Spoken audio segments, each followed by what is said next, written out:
Hey, what's up, guys? I'm Vocal Strike, and today we are playing Tabletop Simulator with Watt, and this will be his first time playing a childhood game of mine called Duel Masters. I did not know this was an actual card game. Oh no. Oh no. I'm already messing it up. Oh no, it got in there. uh, Search. Oh, I was gonna, I was gonna say there is the solution of reloading the game real quick. there is that, but that would also require actually reloading the game. No. If I search this, I should be able to find it. Yeah, it's here. Okay, so You also might want to get the other two cards out of there too. I'm trying to. So how I basically have found out is that if you actually want to move an entire deck and not pull cards out of it, you pretty much hold it, No, you hadn't. and then once it lifts up, that's when you can move the whole deck. One moment. I need to put these all back together. I was trying to do it the easy way. It's been a while since I've actually played Tabletop Simulator. Okay, so Oh no. let's go ahead and use the Darkness deck in that case. Okay, where do I actually stick my deck? Usually over here in the ends of the shield zones. Flip them, of course. Yeah, mine's already flipped. And of course, let's go ahead and shuffle these up real quick. Because you know it's a card game. So basically... Oh, that's right. You can just spam the R button. Basically, each civilization, there are a total of 5 main ones. Fire, water, nature, darkness, and light. And each one kind of has like its own little gimmicks. The fire civilization is really, really cheap cards to bring out. So swarm strategy.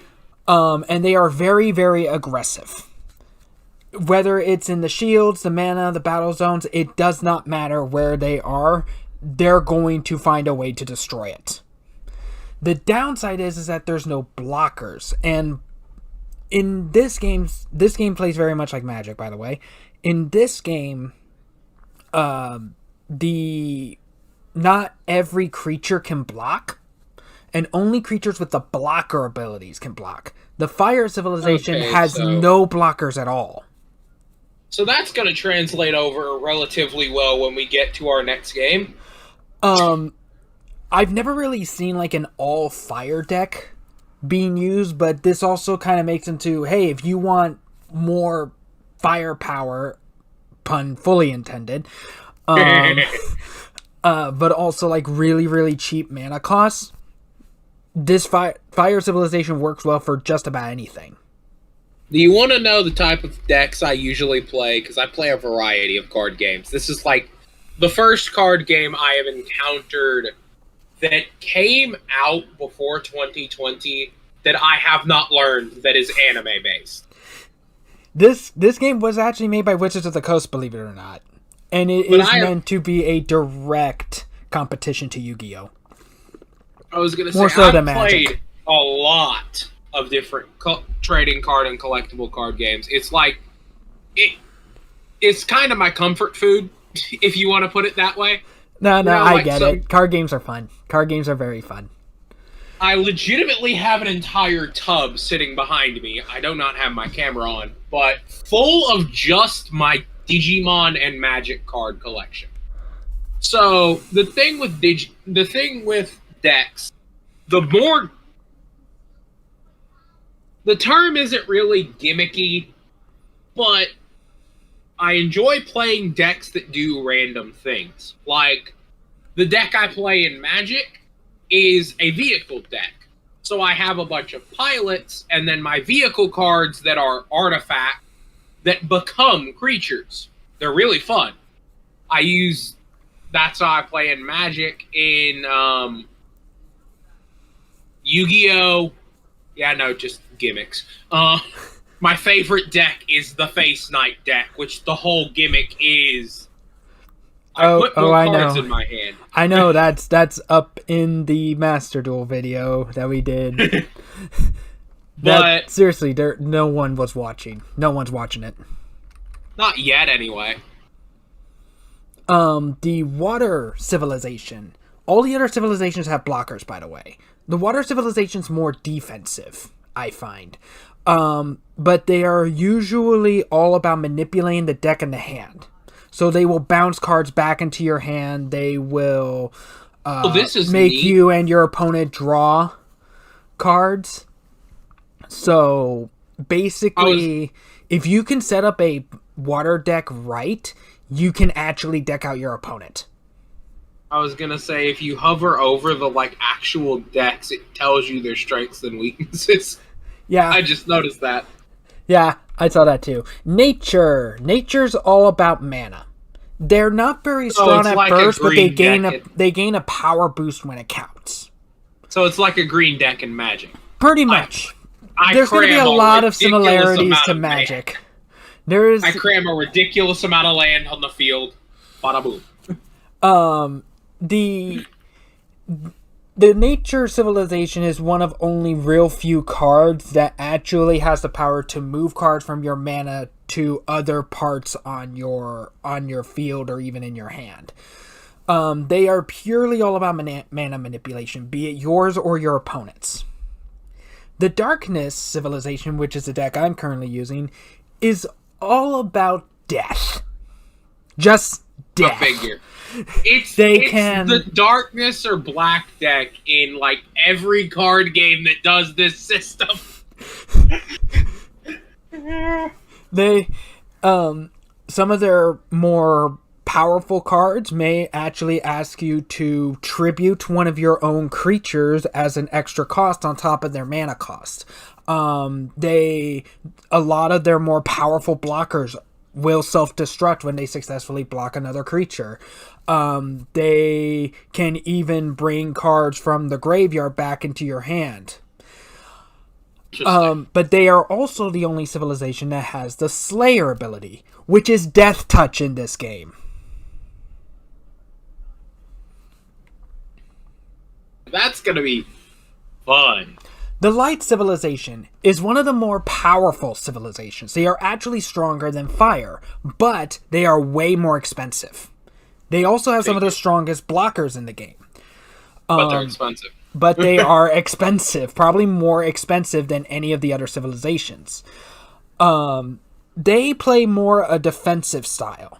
They are all about tapping your opponent's creatures as a means of sabotage. They can add shields to your shield zone to help protect you. They are all very, very defensive. Pretty much making sure your opponent can't really do much of anything major to damage you. While you basically can steamroll them with much heavier hitters. Sorry, it appeals to me for the factor of I won. I think it was 4 locals in a row around here with decks that I never once cared about my attack point values in Yu-Gi-Oh! I had monsters with 3k defense and 0 attack. That's actually a thing. In this game, there is no life point system. None whatsoever. Okay. So, how we basically start off the game is that... Oops. Oh, come on. Is that the top 5 cards in your deck are placed face down next to the deck in your shield zone. Wait a second. Okay, so we are going to have a lot easier time when we do get to the Digimon TCG. You do not look at your shields. I figured.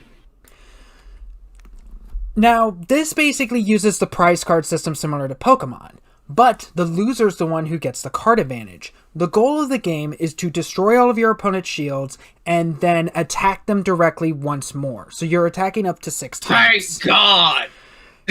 When your shield is destroyed, it is added to your hand. If your card has the shield trigger ability, you actually have an option. You can either add it to your hand to use later, but you must pay its mana cost, or you can immediately activate the card for free. Okay. This is great for me because when we get to the next game in Digimon, the way the game works to win is you have your set of shields, and whoever attacks the other player first wins. But what happens with their shields is when you attack into the card... How many do I draw at the start? You draw 5 cards in your hand. Okay, so when you attack into their shields... oh, no. You attack the shield. If it is a... I don't even remember the term, but I'm just going to say in sorcery to use a magic term.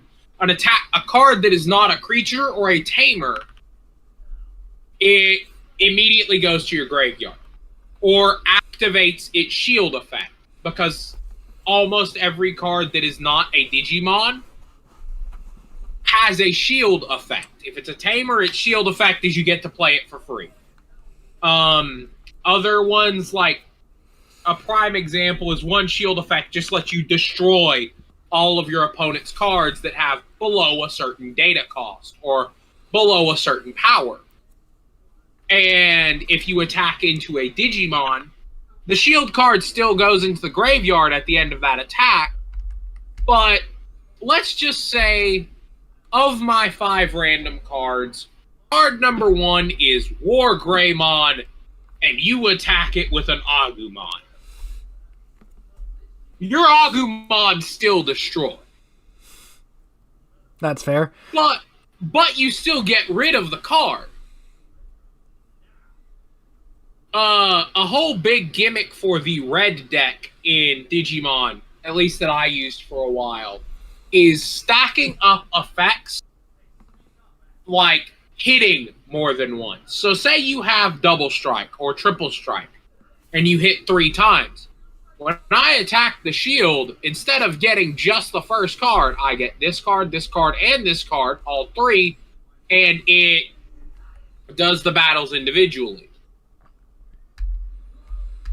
So there's a benefit occasionally of having your bigger, high-powered Digimon randomly wind up in the stack, but also the negative of you can't draw them.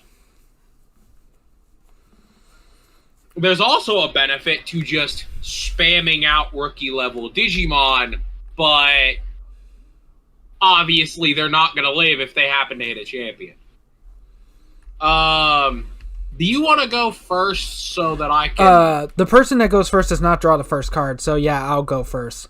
Now, in this game, like, you know how Magic basically has, like, land and sorceries and enchantments and creatures and, like, you know, all of these different types of cards, right? Yeah. Magic only not Magic. Duel Masters only has 2. Spells and creatures. Creatures stay on the field until they are destroyed by battle or card effect. Spells immediately go to the graveyard after they are activated. And their effects resolve. Now, in this game, there is no resource system. So there's no, like, mana. There is no energy. Well, I'd say there's no mana. There's no land, specifically. There's no energy cards. Instead, every single card in the game also doubles as mana. So I will place my Terror Pit here in the mana zone. And we're going to rotate this upside down because that's normally how it is. So the mana value faces your opponent. The mana the mana number, how it's normally do is that if you're playing as mana, you're playing it behind your shield zone. I'm going to go ahead and move my deck over to this side so I don't have to constantly scroll over. Fair enough. I'm just zoomed out that far. Yeah, except I'm going to be constantly zooming in to read my cards. Oh, that's right. I should be doing that. So now that my Terror Pit is now in the mana zone, I cannot use it as a spell. That is the downside here. I cannot use it as a spell. Okay. But I can't. But it is now considered mana. And how playing cards in this game works is that it's also much simpler than in Magic. Because normally in Magic you get like a card that requires like 2 mountains and 3 of any other mana, right? For example. In this game, it just costs mana. It costs mana, but at least 1 mana has to be the same civilization as the card you are attempting to play. Okay. So, for example, since if this was like a mixed color deck, like darkness and light, for example, because I placed a darkness mana here, I could summon a 1 mana cost darkness card, but I can't play like 1 mana of any other civilization, if that makes sense. Yeah. So I am going to tap this to summon my Lone Tear Shadow of Solitude. And Summoning Sickness is a thing in this game. All creatures will get Summoning Sickness. Oh, I didn't even read this because I'm a dumb. At the end of each of your turns, if this is your only creature in the battle zone, destroy it. Oops. Oh well. Oh, that's gonna be funny. So pretty much now that that is really all I can do. It is now your turn, but because of this card's effect, it is destroyed. Let's put the graveyard here by the deck. Okay. I'm going to draw 1 card. Yes, you will draw 1 card. Then you place... Normally, what's usually the better option is that you play your expensive mana cards as mana. Because you don't know if the card is going to become useful later. Your turn. Got nothing to play, huh? I got no 1-cost cards. Anyone looking at this video can see this hand is not ideal. Yeah, and there is no mulligan in this game. I know. Most games don't have it, actually. Okay. I need to get a creature out. So we're going to put another Terror Pit down. So that's 2 darkness mana now. Then I will tap both. Oops.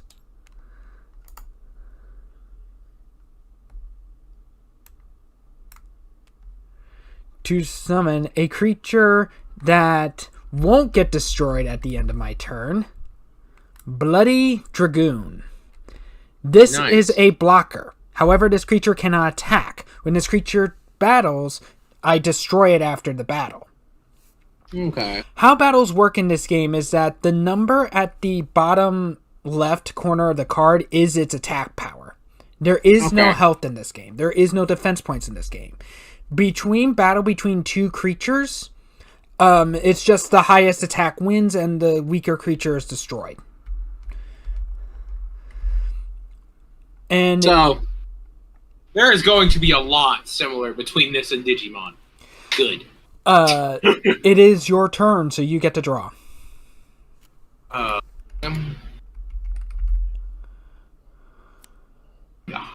For that.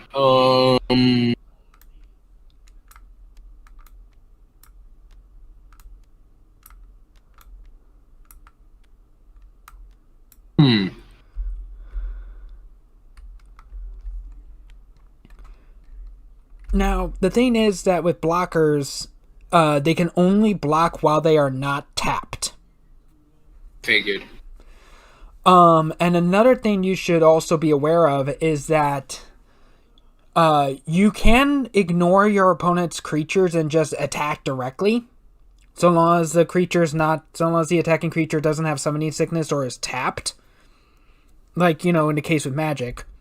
Or you can choose to attack your opponent's tapped creatures to eliminate a potential threat. Well, untapped. Yeah, tapped. Yeah. This is going to be a problem. Based on what I'm reading on this card, it is your turn. You still don't have anything? I have a 2-cost creature, but the card text says when I play it, I have to put it on a specific type of card. Oh, that's an evolution card.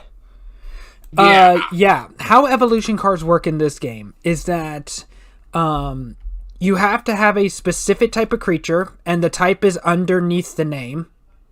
Like my Bloody Dragoon is a Tyranno Drake type. Well, this says on one of your creatures that has blocker. Oh, okay. That's the first time I've ever seen an evolution card like that. But to evolve a creature, you put it on top of the creature it's asking for. That is on your field. I'm just gonna tell you this right now, unless something changes in the upcoming draws, this is gonna be how it goes for at least 2 more turns.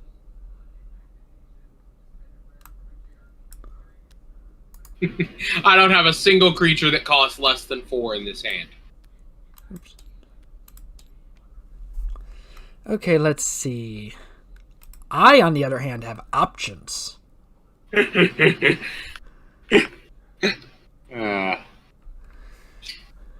5 costs, 3 costs, 4 costs. You were right. This deck is expensive. Yeah, light is expensive. Light gets expensive real fast.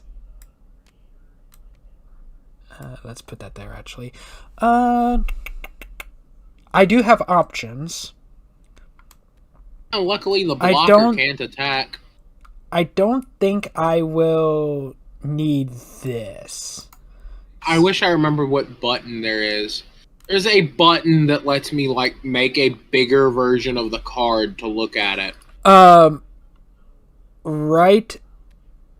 You right-click on the card, and then you go down to scale. Okay. No, that's just making the card bigger. I mean, like, it pulls it up on the side, like the search bar, and I don't remember what the button to click was. Oh, that I don't know. So now I will... It's been a long time since I've played on tabletop. Well, at least one of our hands is doing good. I will tap for 3. Okay. I honestly wish there was a faster way of doing this. And I'll summon another blocker. Well, yeah, no, let's go ahead and do this. My Fuma Wasp.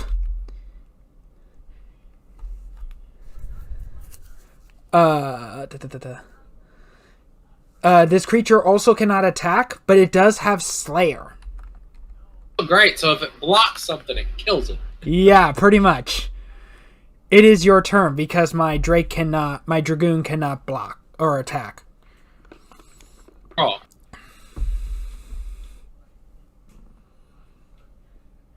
Gotta pull this back so I can go look at my cards. I personally enjoy Duel Masters. It's very much simplified Magic, but I really do personally enjoy it more than Magic. And this game is still being played and updated and everything in Japan. Oh, I've got great news. You can finally play something. Oh. My only 3-cost card doesn't do anything. Because all you've played is block.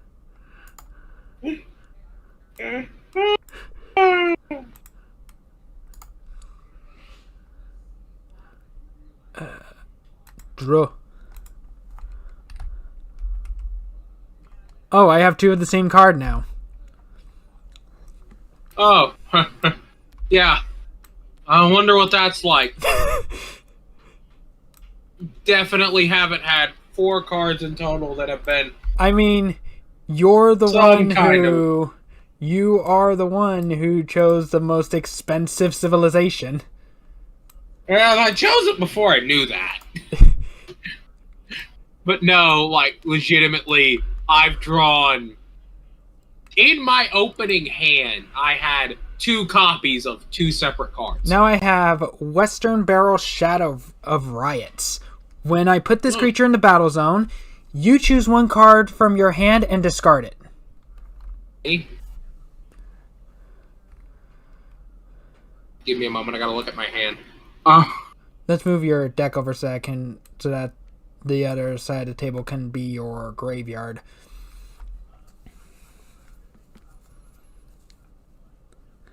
They don't exactly have like a dedicated discard. Flip this. There we go. Okay, what did you discard? One of my duplicates. Rising Mane. If you have 4 shields or less, add the top card of your deck to your shields face down. That would have bolstered your defense. Problem. My defense doesn't mean much if I can't get any power on the field. It is your turn. My blockers can't attack. I know. It's also why I chose to discard that one. Did I finally draw a freaking creature that can be played?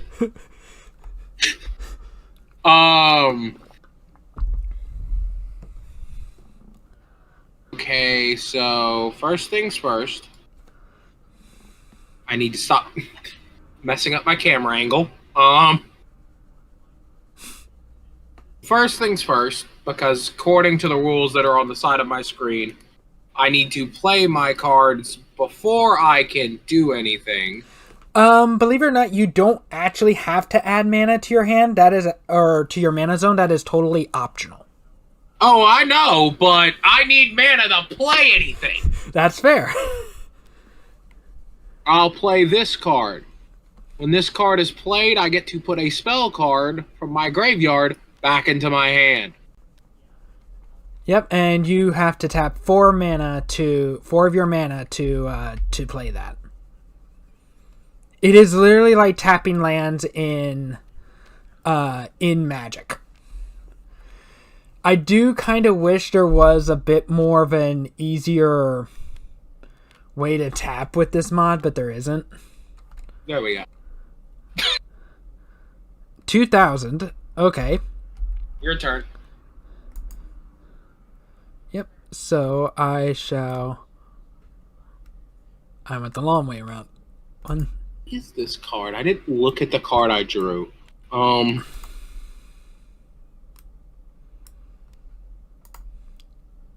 Oh, that's not good. Draw. Well then. Apparently my cards are kind of loving me, because now you're going to be dealing with 2 Slayer blockers. Nice. I totally don't have a plan for that. And I will be attacking you directly, since I don't have any other targets, with my Shadow of Riots. Which means I actually do not see your shield cards. I do not see your shield cards. But you do add that shield to your hand. Okay. And that is all I can do. Okay. So is it my turn? Yes. I draw. Now to begin the unholy process of flipping these.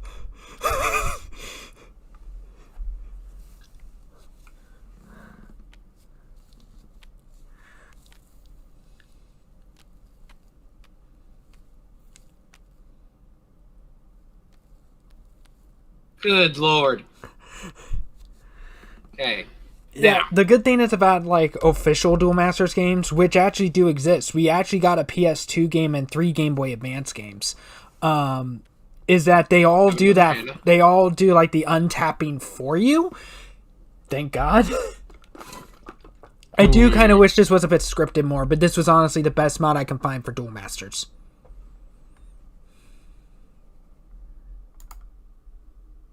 I am going to tap 2. I'm sorry, but there is too much flipping for me to be bothered.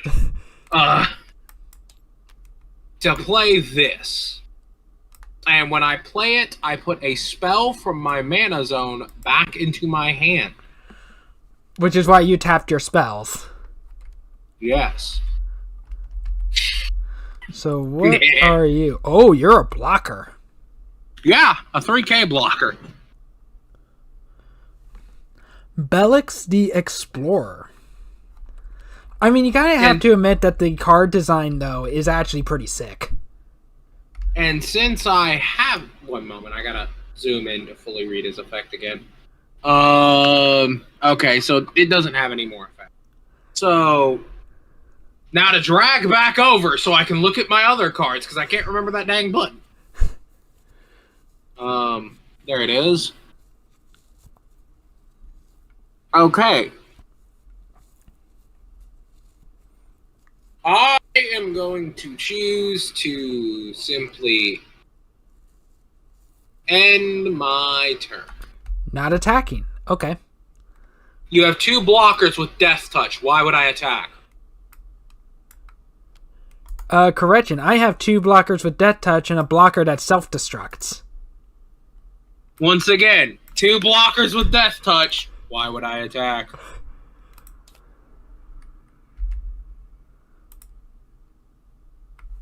Okay. I have a plan I'm formulating. I just have to get to the stage to actually use that plan. Oh, oops. Wrong way.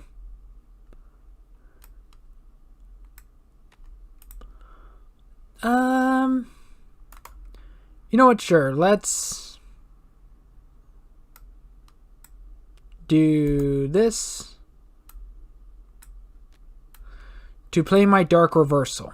This allows me to add a creature card from my graveyard to my hand. Okay. And I really only have one option. Thing that killed itself.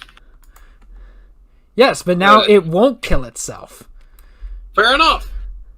Something else will kill it. And I could attack, but you still have that blocker. And that blocker has 3K. Yes. I will end my turn. My strategy is working. I draw.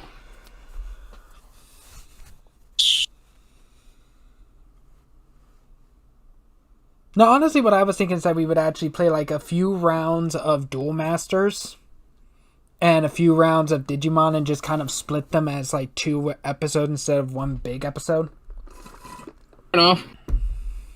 The Digimon stuff is going to take a bit more explaining on my end, I will admit, but Okay, so first things first. I am going to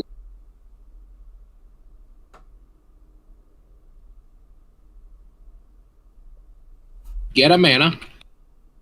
I really wish this mana zone was not so close to my hand.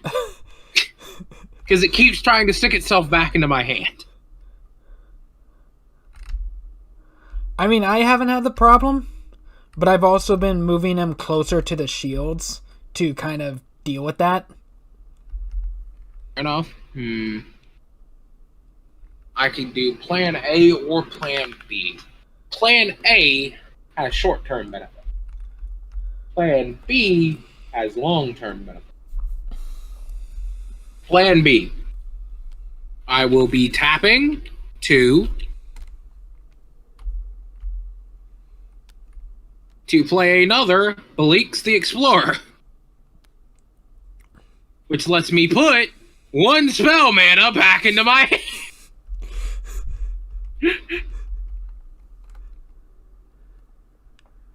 You could have had Rising Mane to your hand and get a shield back. I have a rate. Never mind. I will then tap 2 more mana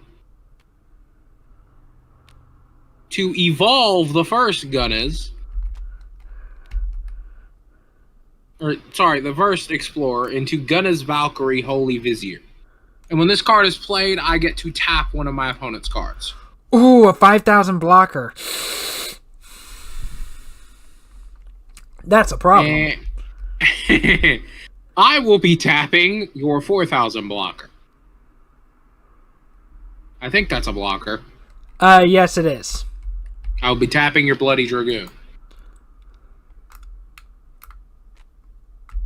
Then I will attack your shield with my Apocalyptic Sage.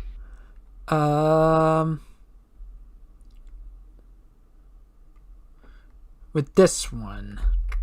It's the only non-blocker I control.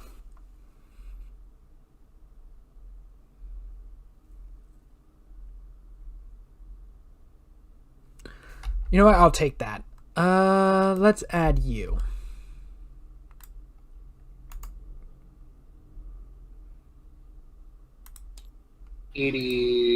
One moment, I gotta tap this thing. Oh, it's a shield trigger and I can't even use it. Haha. I will let it be your turn. Draw for turn. The problem is, I messed up. Ooh. I have what would be a very good combo in my hand. You know what? But I play all of my non-blocker creatures as mana. You know what? For the sake of time, I'm going to keep the 3 mana tapped. Because I'm just going to tap them again to play this. Okay. My Wailing Shadow del Belbethelo. Okay.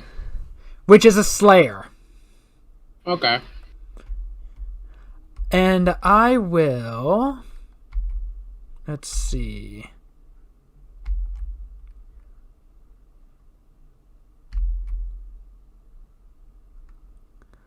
I will attack your tapped creature. Okay. With my Shadow of Solitude. I do believe that's mutually assured destruction, sir. It is mutually assured destruction.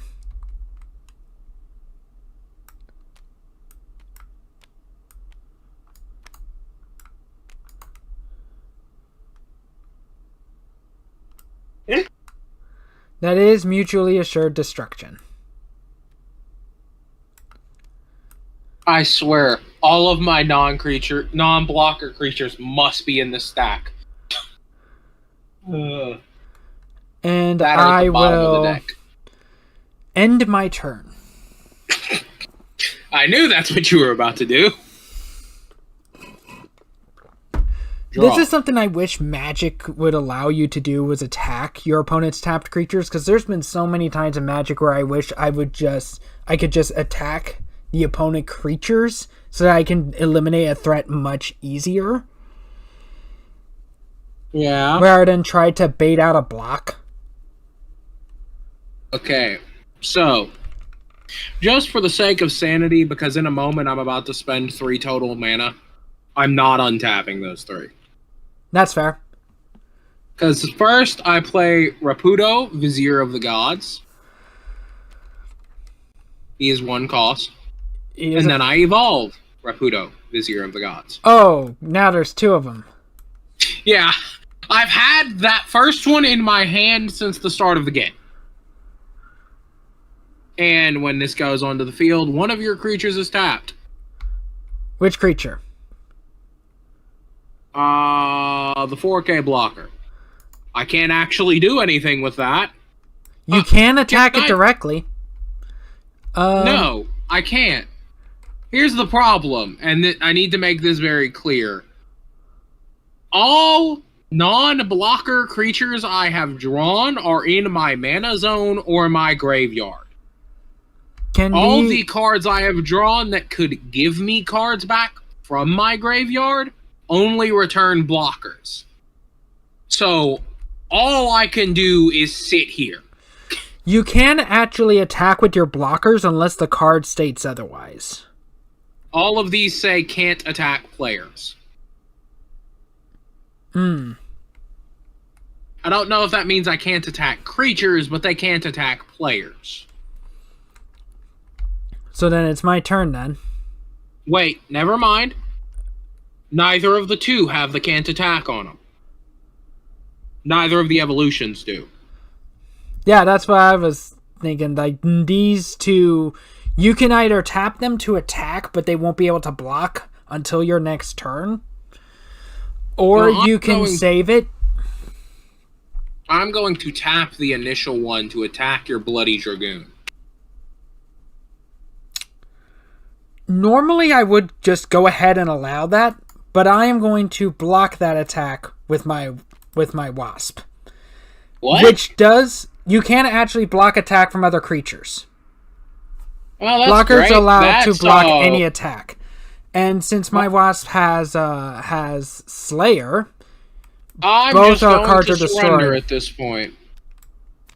I'm just going to surrender at this point. You've got game. I don't have any creatures that can attack. Or at least that can attack without immediately being destroyed. So, this is the card I actually would have drawn. My Horrid Worm. You already won. It doesn't matter. And this was the shield trigger that I drew. I couldn't do it. I couldn't even use it. So I actually could have gotten my Wasp. My next card was, again, a blocker. I had a card that would have allowed me to, had I had creatures on the field, potentially kill you in one turn. But I did not ever have any creatures that could attack. Because I had a card in my hand that, when played, taps all opponents' creatures. You're going to choose fire this time. I'd like to have cards that can attack. That's fair. And I think this time I'm going to try my hand at the light deck. Having cards that can block is nice, but when all I can do is block and I'm not getting any cards that are decent attackers, it doesn't help.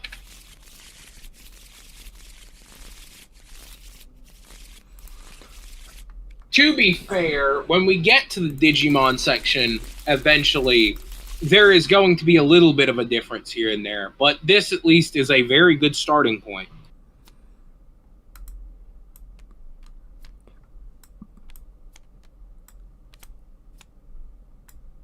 I assume you still have the game I sent you yesterday. The Digimon one, yeah. Oops. That was the only one I could find that had the starter decks.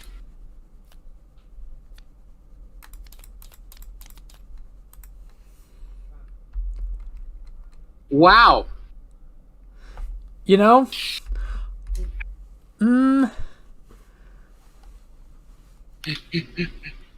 I'll let you go first on this one. Like 4 of my cards cost 3 mana. Oh, that must be nice. Oh, did you get some of the expensive Fire Civilization cards? I mean, I have cards that cost 2. It's just like I didn't get much that I would call as cheap. I will say this, so far in my experience with this game, outside of... Yeah, I just realized that we can do a group rotate. Yeah. That would make things so much easier. I have a very specific strategy. Oh, what is this? Okay. Okay, so we're playing that game then. What? 2 4-mana cards, 4 3-mana cards. Oh, hey! Welcome to my pain. That was the last game for me. Everything was like 3 or higher. And my cheapest card that wasn't an evolution, or that one card cost I drew right at the end, was just the Rising Mane to stick another card in my shield. It is now your turn. I flipped over my shield at the end, and it wouldn't have mattered because none of that shield helped. Okay. But honestly, general thoughts on Duel Masters. So far, I think it's pretty good. I think it's an easier to understand version of Magic. It is. It is very much an easier to understand version of Magic. If you can play Magic, you can play Duel Masters and vice versa.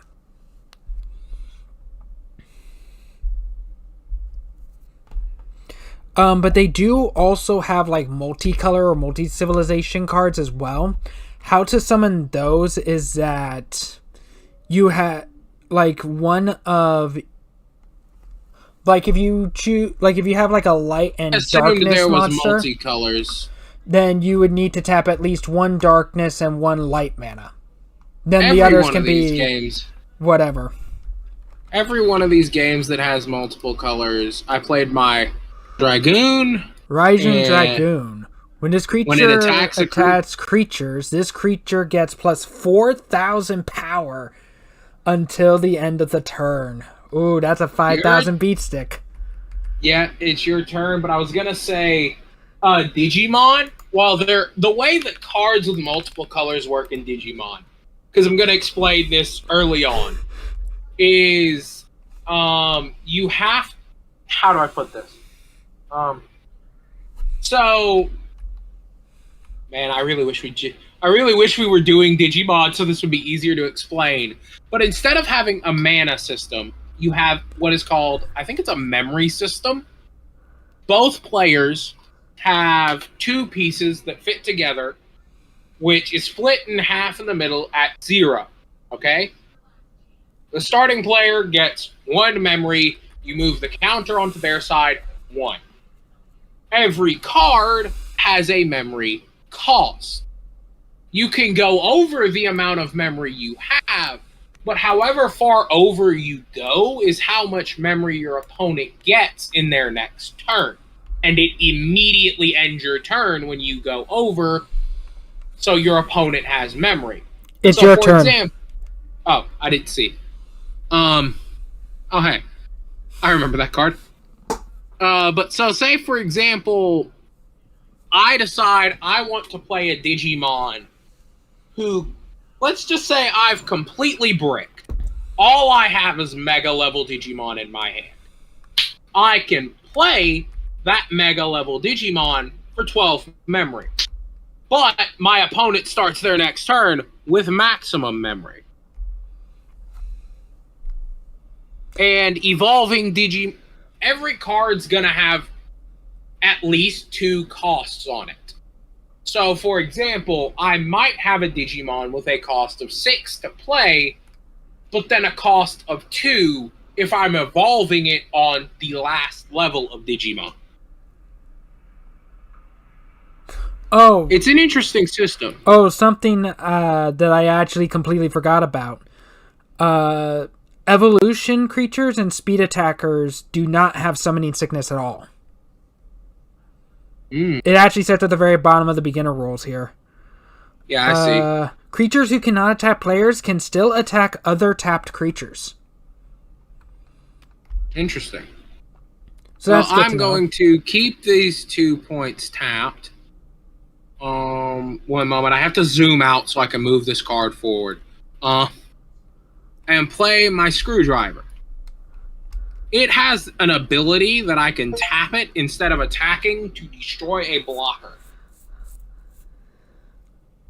And I'm going to tap my Dragon, or Dragoon, or whatever its name is, to attack the stack.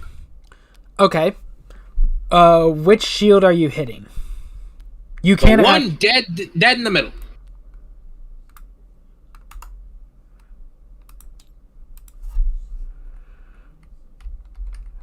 And then I will let it be your turn.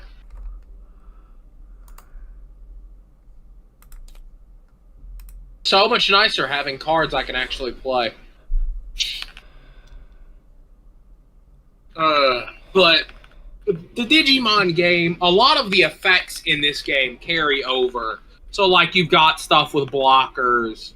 If you've got when your Digimon first enters the battle zone, I'm pretty sure it has to wait till its next turn to attack.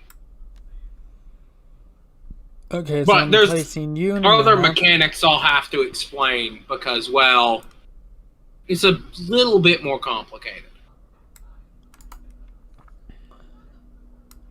I will tap for 3. Because I can finally play something. And I am bringing in my Peace Lupia. Okay. It's a cute little bird with a shield. This creature cannot attack players. When this creature is destroyed, you may choose one of your opponent's creatures in the battle zone and tap it. It is now your turn. Cool. I mean, I really do like the card art in this game. Yeah. It is nice. I can agree with that.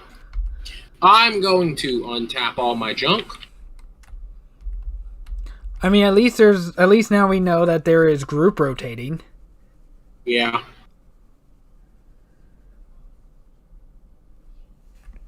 Good luck getting me to put a card down straight, though.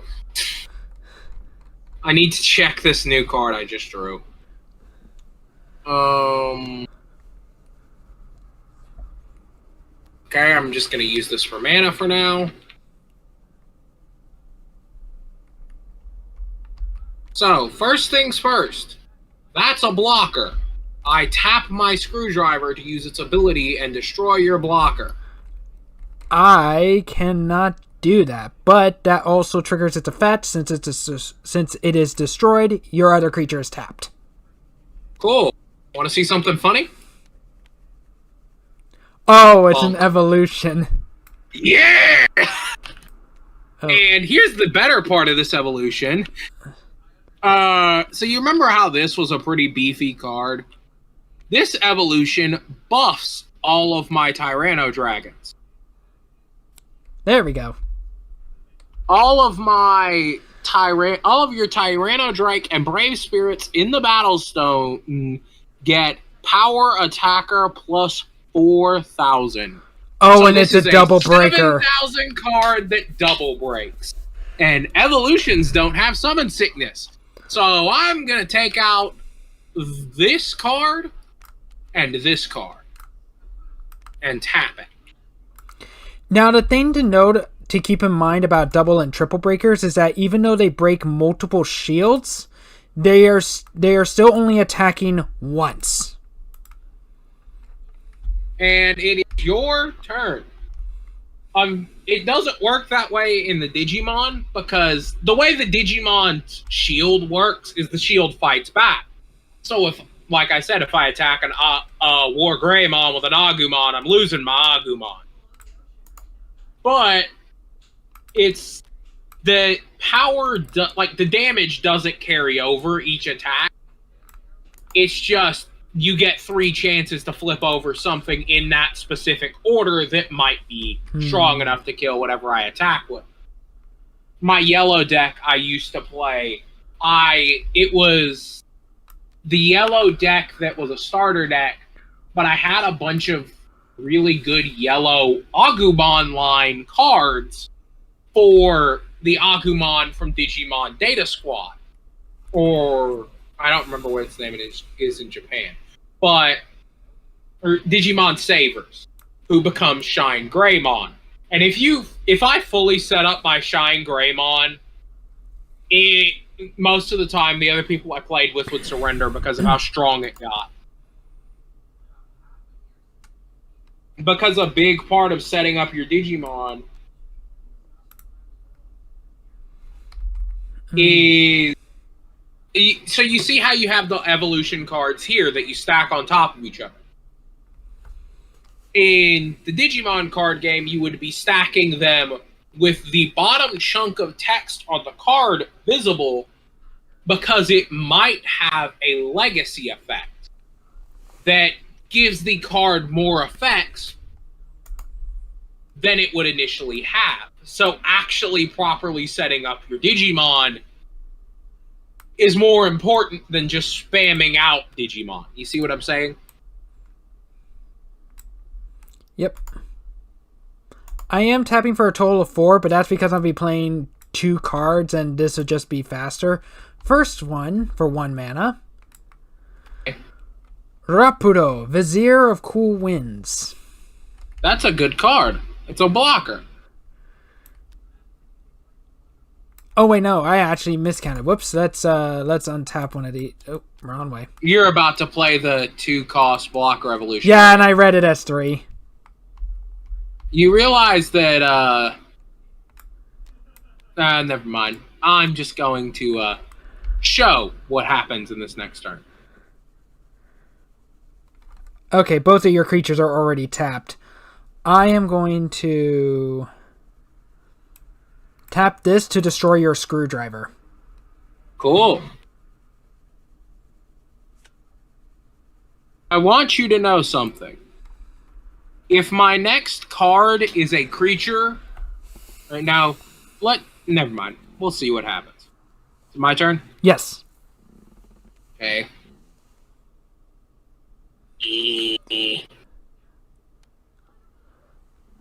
I do understand why it's so slow to rotate. Particularly when you aren't paying attention and rotate past where you want it to be. That's why you can rotate it both ways. Yeah, but I'm lazy. Aren't we all?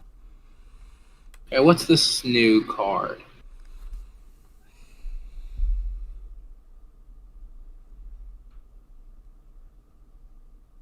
Interesting.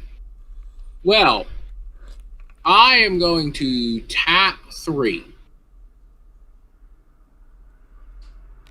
to play Smash. Gosh dang it! I keep forgetting when you're holding a card, moving the scroll wheel rotates it. I'm going to play Smash Blow Dragon. So Smash Blow Dragon gains 4,000 power, I think it says, whenever it attacks a blocker.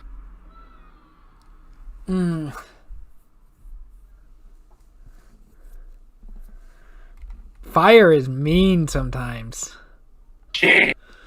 Yeah, because I tap my dragon to destroy your last 2 shields.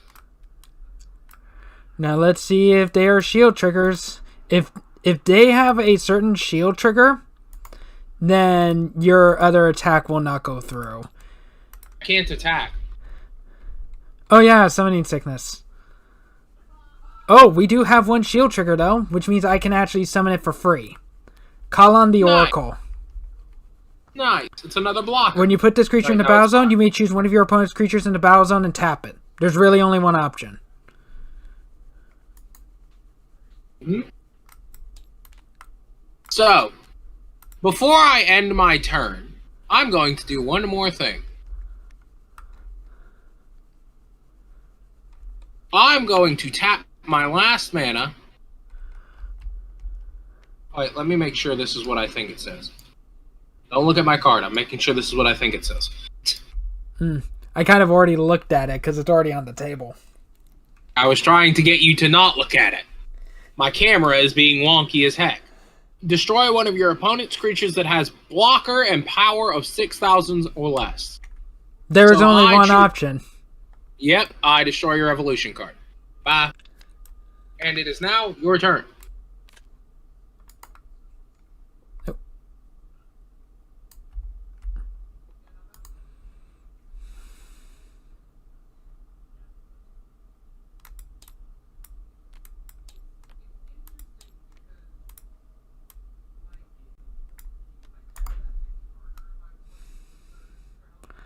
Come on, be nice, please. No. I mean...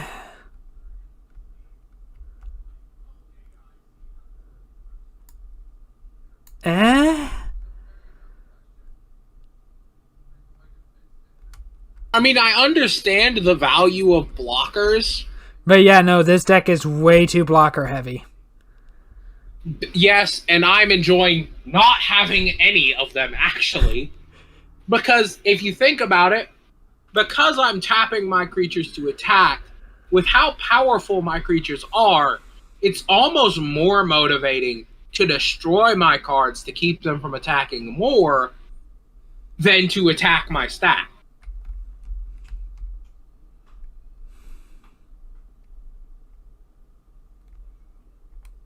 Well, I'm going to keep the 3 tap. And I'm going to tap this because this time I actually did the math right. Yeah. And for the 1, I am bringing out my Vizier. And for the 3, I am placing Rising Mane. If I have 4 shields or less, add the top card of my deck to my shields face down. Nice.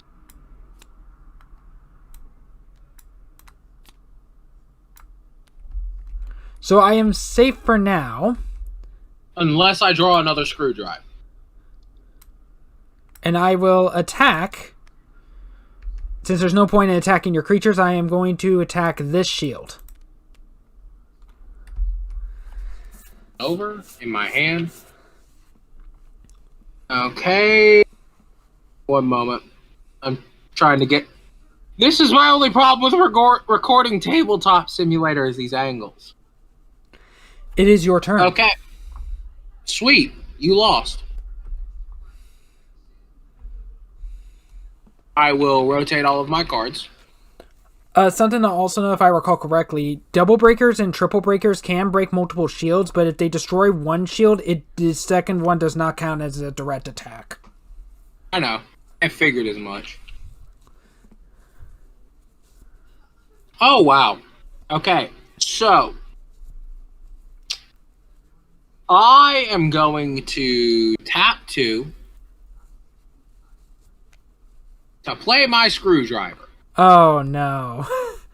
Here's the thing. The card I got from the stack was a 3 that when played let me destroy 1 card with 1,000 or less. Except I tap my screwdriver to destroy your blocker. I attack the stack with the double breaker. Which, come on, give me a...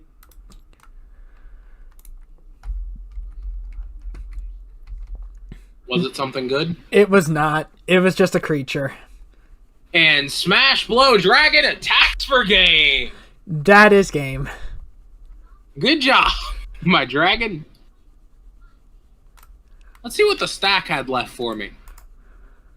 Oh.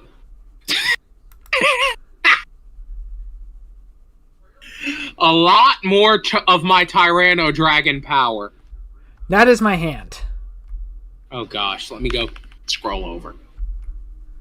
Yeah, that's the kind of hand I was looking at basically when I was playing. Let's see what I would have gotten. I would have gotten a light gate.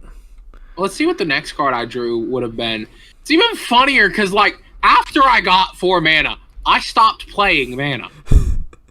No, Fire Civilization is aggressive and very cheap. Okay.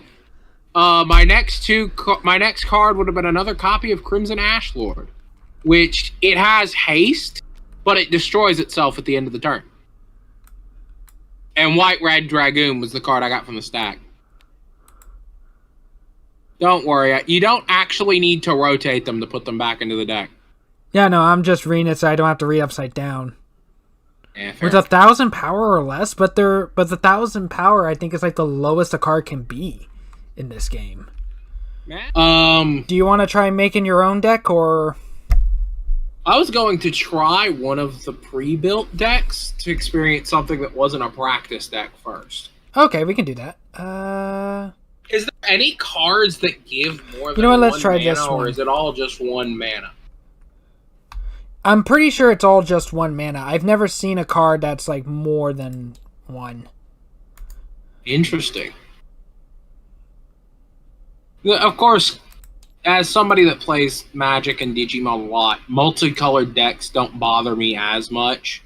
Just because, like, for example, in Magic, I understand how that land system works, because I use a blue-white deck, mainly, when I play IRL. And, well, my Digimon deck, IRL, is a red-black deck, which is interesting, because the way multicolored cards in Digimon work is they work for either color. Come on, my opening hand. Oh, no! Oh, I'm gonna suffer. Okay, now can you see the card? Like the No. picture? No? Okay. But I am going to suffer this game. I have a hand with nothing cheaper than 3. I'm gonna reshuffle. No, I was gonna say, like, with the Digimon cards, let's say a card is red-black, for example. It will have Digivolution costs for red and black, and you just need to control a red or black Digimon, either color, to Digivolve it for that cost. So it gives more utility, and a lot of really powerful, like Digimon fusions, for example, or the Jogris evolutions, as they're called in Japan, are multicolored cards. For example, Omnimon. I think he's red-blue because blue is Metal Greymon and... Or not Metal Greymon, Metal Garurumon. And red is War Greymon. It's fun. Okay, so this is interesting. I actually have a multicolor card that looks like it branches off into other cards to buff itself. Who should go first in this game? You're the one who won last time. You go first, because this hand is trash. Okay, I will place this in the mana zone, and since it is a multicolor card, it enters the mana zone tapped. Okay. So it is your turn. We'll draw. And hope I get something better than what I got. Huh! First off, I gotta zoom in to actually look at my card effects.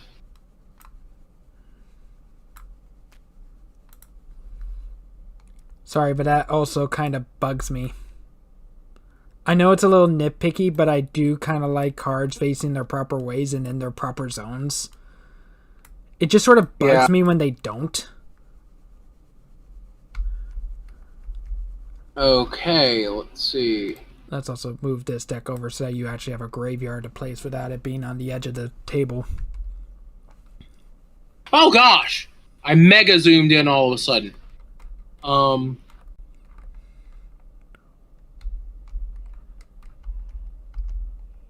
It's a fun card. The thing is, I don't know if these pre-made decks were decks ever used in actual tournaments, or if these are actually structure decks, or if these are the decks that the mod creator put together.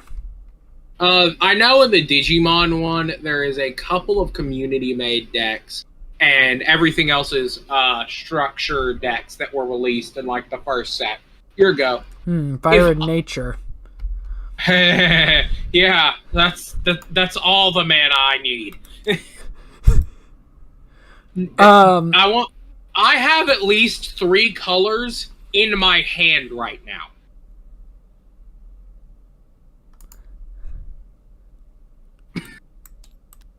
Wrong way. So this is gonna be fun. So something to keep in mind with multicolor as mana. When you're using them as mana, they only count as one or the other civilization. So, like, when you use your Wind Axe... It'll be red or green. It'll be fire, or it'll be... You can decide whether to use as a fire mana or a nature mana, yes.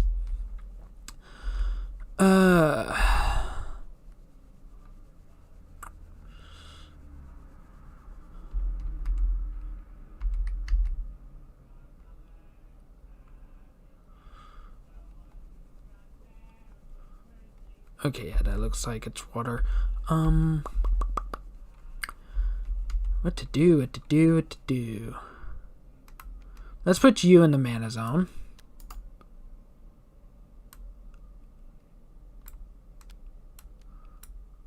And, you know, let's actually put this over here. See if we can try to line this up as best we can.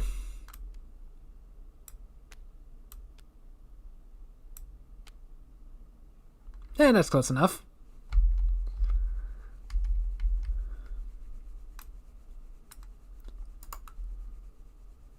Then I will tap for 2. Okay. For my Bloody Dragoon. You. Your turn. This card again. Ow! You I okay? just dropped my phone on my foot. Ouch. That sounded like it hurt. It did. I am going to... Your turn. Still nothing, huh? I told you, nothing in my hand costs less than 3. In fact, I have 2 6-cost cards in my hand. Sorry, 3 6-cost cards in my hand. And a 5-cost.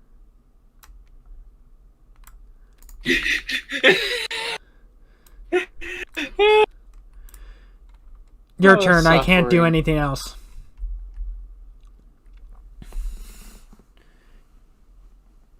It is your turn, my friend. Interesting. I just looked at that card's effect. Okay. Draw.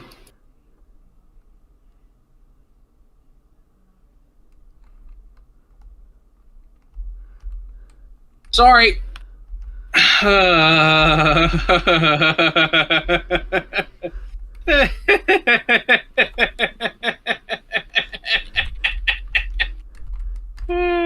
Don't worry, I'm about to rotate them. No, I'm just reading it. Aqua Surfer. Here's the problem. I have good cards. I have 3 cards in my hand that cost 6, a card in my hand that costs 5, and a card in my hand that costs 3 that I still haven't looked at the effect of. Can you play the 3 mana card? I mean, I have to look at its effect. I know it's a spell, so probably not.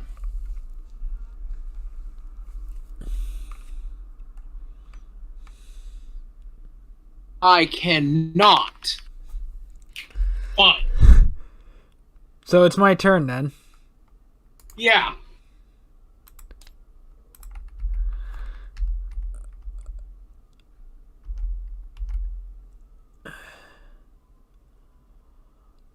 I will keep this one tapped for the sake of time. And I will tap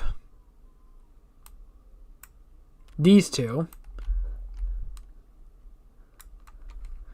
to play my Maxval Electrofuma, which is a blocker. This creature can't attack, so you're safe. All it can do is defend. My darkness creatures may each cost 1 less to summon, but they cannot cost less than 1. Cool. Suffering for me. So yeah, both my creatures can't attack. So your turn. What's bad is like I said, I've got a bunch of really cool cards I can't wait to get to play. But at this rate, I'm going to have to use them as mana before I can play them. That's usually what people tend to do, is that when they get like those super expensive cards that they're not going to play late game, they usually end up using them as mana instead. Well, the problem is, like, the 3 cards in my hand that are really high cost, I want to get to play. If I can get all 3 of these on the field, it's game. Period. If I can live long enough to play all 3 of these cards, it will be busted. But all 3 of them take 6 mana. Is it like my Death Destruction God, where it also branches off into other cards? All 3 of them, 2 of them get buffs for the amount of dragons on my field, and the other one buffs the dragons on my field. So I play this card for 3, and when this card enters the battlefield, I draw a card. I mean, hey, more resources.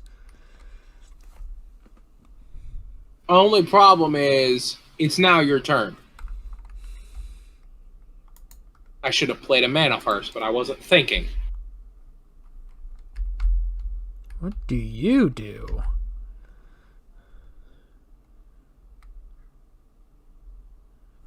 go into my mana zone.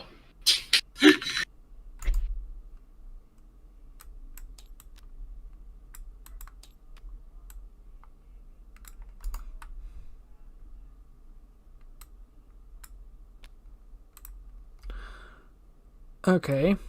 I'll put this in the mana zone.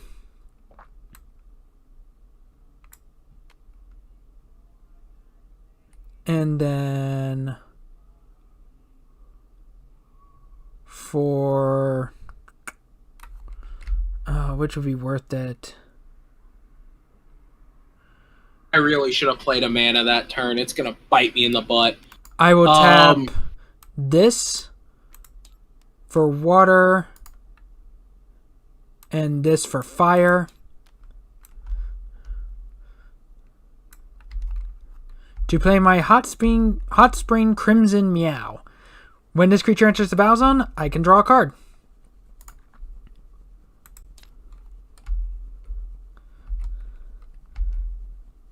Man, I've got a ton of cool artworks. It's a shame they can't hit the battlefield. I mean, at least your viewers are able to see your hand. That is all I can do. It is your turn. Oh. Cool.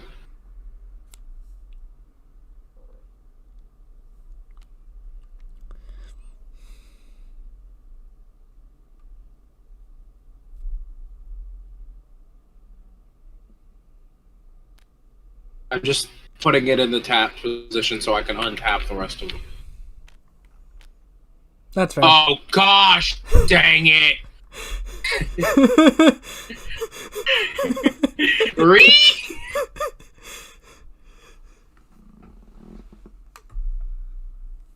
Oh, well. I'm lagging. Oh, you're lagging? Oh, gosh. I had only highlighted 3. I'm just going to say it's your turn. I can't play my 1/3 cost card. And while you do your turn, I'm going to try and fix these 3 cards.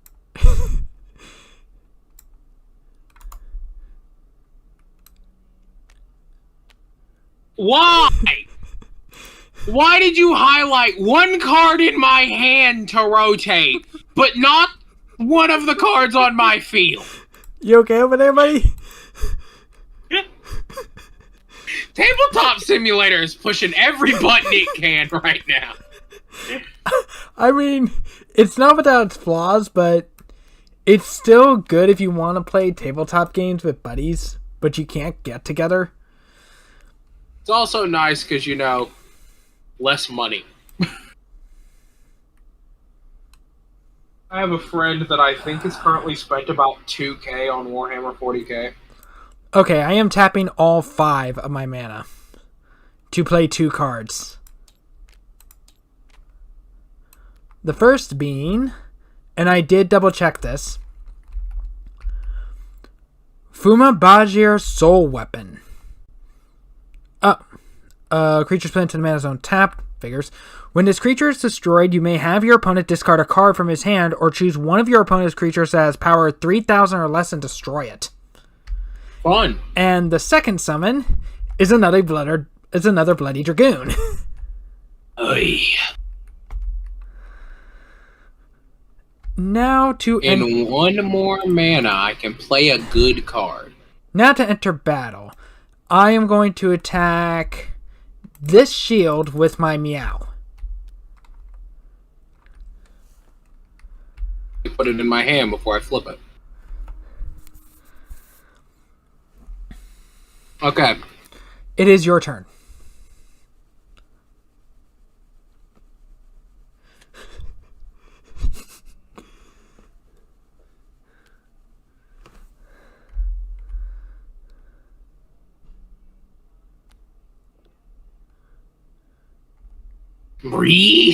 Highlight all 5, dang it! Highlight all 5 without highlighting my hand!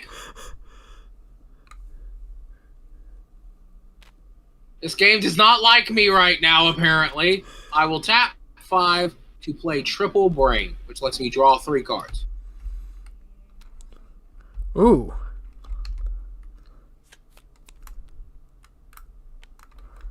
It is now your turn.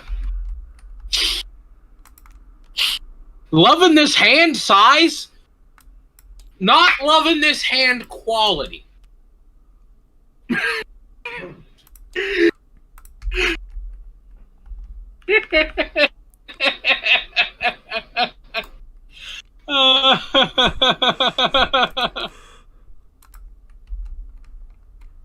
Okay, I gotta go look at your cards now. Because I don't think you... Okay, so you do have a couple of targets.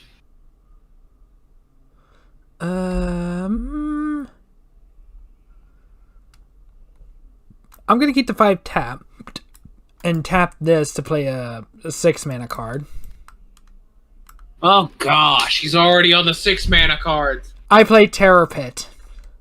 Destroy one of your opponent's creatures. Okay. It was literally either that or I returned it to your hand. It doesn't really do much to either of us. Yeah, but whenever you would have summoned it again, you would have been able to draw another card. And that is important in this game. I am attacking both your 2 of your shields with 2 of my creatures. So yeah, that one that you just grabbed and this one. I'll let me flip this one over first. Never know what it's going to do. Nothing. Whoopsie daisy. Oh gosh, where'd the card go? There you go. I put it in your hand for you. Nothing! I mean, you have a lot to work with, though. No, I don't! I have a lot of cards. Your turn. Nothing is cheaper than 3 in this hand. Nothing. And I have a cool cards effect, but it still doesn't help much. Dang it! I'm gonna leave 3 tapped, at least. Wait, no. I'm not gonna be dumb this time. I'm not gonna be dumb. First, I'm going to play this as a mana and tap it.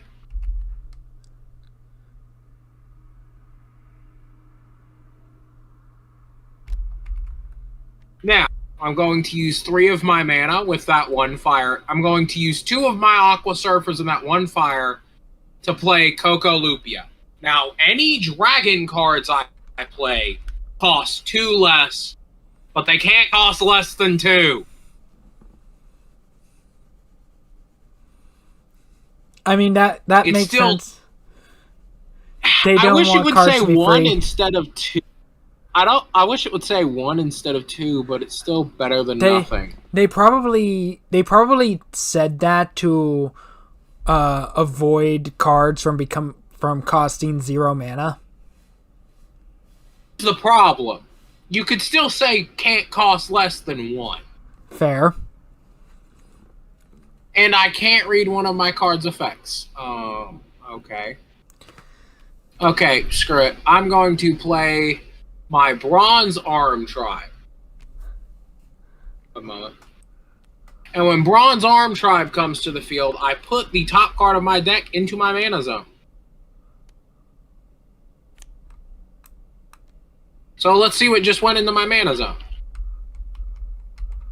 The first 1-cost card of the deck! No, that's a 7-cost card. Okay, that's much better. I was about to be mad. I was fitting to be mad. And then it will be your turn.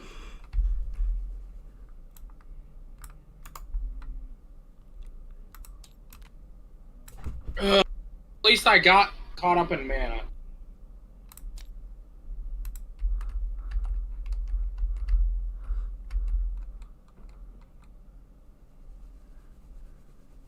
I have to get up in just a minute to go roll down the windows of my car because of how hot it is outside. So I'm going to do that once we finish this game. Okay. Which is over this turn anyway. I think you have 3 attackers and I don't have any blockers. I have 2 attackers. My other 3 cannot attack. You had 6 cards on the field. I'm about to. Because I'm tapping 5 for this. My Necro Dragon Dolbozak. It is a blocker with 5,000 power. Okay. When I put this creature in the battle zone, I may search my deck, and take a god or phoenix from it, show it to my opponent, put it into my hand, then I must shuffle my deck. Typical search stuff. When this creature battles, after the battle it is destroyed, and it cannot attack. Okay. So it's a self-destructing blocker. But it's powerful. It is powerful. My problem is, once again, I have a ton of, well, now 4 cost instead of 6 cost cards, but because like all of my really high cost cards are dragons. Didn't help me. I don't even the think cost my of deck any of my has cheaper a cards. 1 cost card in its entire deck. It really doesn't matter at this point, unfortunately. You've won. Because I'm not going to be able to attack over your entire stack before I run out of cards. God or Phoenix. I believe that's... Yeah, that's a monster type, not a monster name. A really cool set of 6 cost cards. But they're 6 cost cards. I even had a card that would let me use them had I gotten another 6 cost card on the field. But I didn't draw anything with a relatively low cost until from my stack and my drawing 3 cards. That's how long it I will took me to add get anything my that Metal cost 3. Dragon God into my hand. Okay. I also have 3 dupes in my hand of a 6 cost card. Then I will tap both my attackers to destroy both of your shields. Well, let's do this one first. Let's see what we got.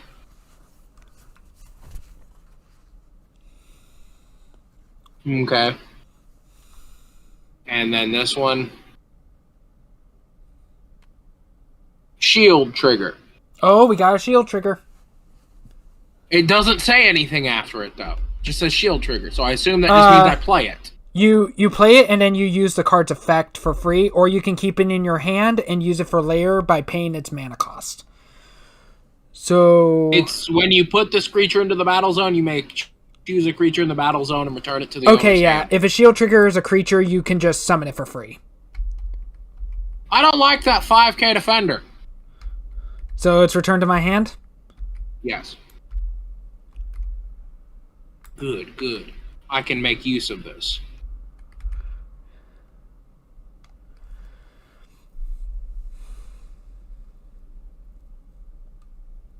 I might have a strategy working up in my brain now. Not good enough to win. I just realized I think I've been playing my dark cards wrong because I forgot about my Electrofuma's effect about darkness cards. Whoops. That sucks.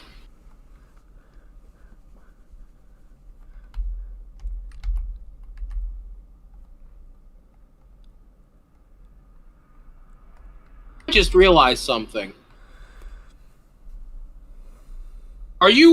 Can I do something crazy even though I'm going to lose next turn anyway? What is it? Well, I'm going to show you it when I start, but when my turn starts, I'm going to do something crazy even though it's not going to save me for your turn. I don't have any blockers. Okay. But I'm about to summon 4 cards. Ooh. Are you ready? Go right ahead. I will draw 1. I will immediately place it in my mana zone, okay? Mm-hmm. I have 8 mana currently. Yeah, 8. Now, I will tap all 8 mana. To start, I play another Coco Lupia. Its card cost can't go below 2, so it's 2 instead of 3. And now, since I control 2 of them, all of my dragons cost 4 less. So I will play 3 copies of Ultimate Dragon from my hand.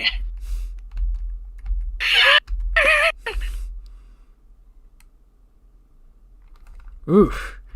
A powerhouse. You want? And, well, have you read its effect? I am trying to.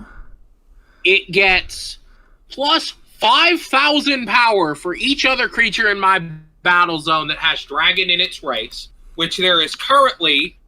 So you subtract one because there's 3 ultimate dragons total, but each other. There's 2 Coco Lupias and 2 other ultimate dragons at any given time. So there is 4. Then, Crew Breaker. If I had gotten to attack, each of these would have destroyed 5 shield cards. Or 4, one of the 2. Either way.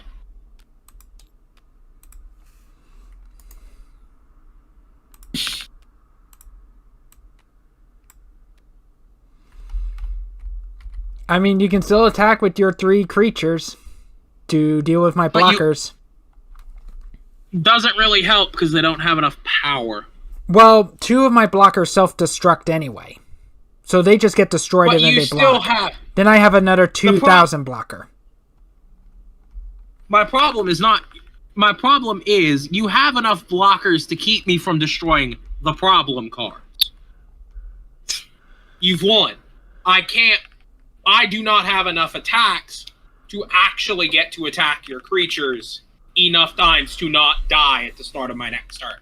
That's fair. Let's see what my shields are. Well, you want to hear what was in my hand first? Sure. My other card that was good was another dragon. Whenever one of your other creatures that has dragon in its race attacks, you may choose one of your opponent's creatures that has power 5,000 or less and put it into their mana zone. Okay. And then I had Soul Swap, which would have been a great shield trigger later. But basically, it lets me target one card of either players, okay? That is my hand. Nice. It swaps one card in their mana zone of equal or less value with one card on their field for 3 cost. So had I eventually gotten to the point where I had 6 or higher and wanted to swap them out, I could have. But I had another Aqua Hulkus. I had a Bronze Arm Tribe. Had another Wind Axe. Another Triple Brain. You see what unfortunately, this is just the mana cost I've been working with this entire time, and I didn't get, any of my 3s that wasn't Soul Swap until after I'd started playing cards like Triple Brain. Yeah, usually, especially, really early into the game, they generally play, their most expensive cards in their hands as mana. And save it for the cheaper. Actually did if you look at my mana field. Fair, yeah. That's just the problem. My hand was all 6s. I am going to very quickly go run and roll down the windows on my car. Let's see what my shields were. I will be right back. Oh, I had a Terror Pit and an Aqua Server as my shield triggers. Okay. And the draw card would have been...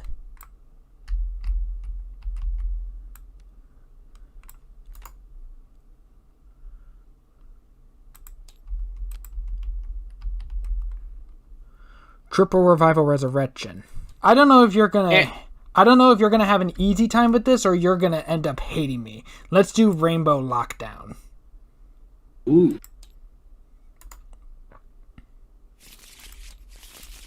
Which of the structure decks I'm going to use just as a starter, not to try and not give you as hard of a time. Because there is one that is what I would call, like, this one original structure deck was strong enough to beat over, like, later game multicolor structure decks in Digimon.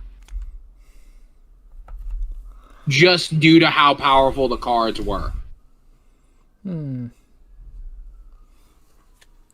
Okay. I will go first on this one. Okay. I don't hate this hand.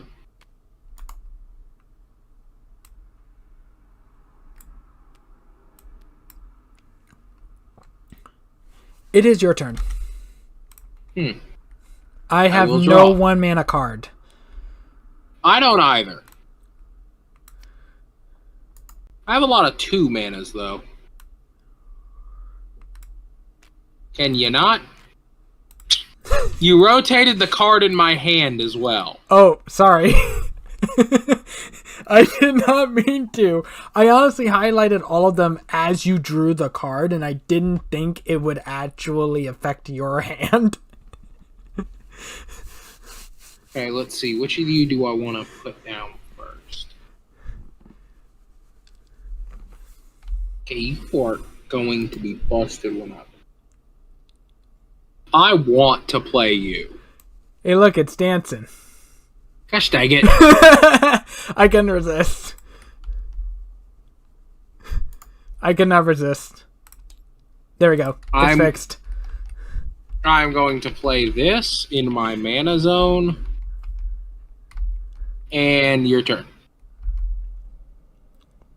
Partia the Explorer. It's a plant. Yep. It's a flower. How the hell is it an explorer? How the heck was one of the plants in my first deck a sage?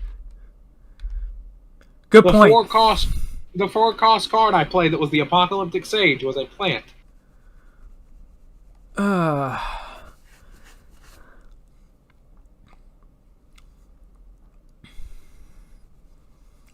The thing is, I need nature.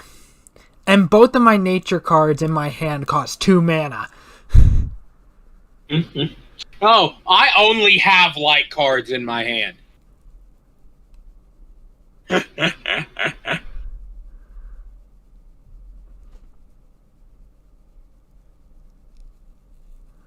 Let's... You don't have any creatures out right now, do you? No, you do not. So I can probably get away with a turn. At least on... waiting on a creature.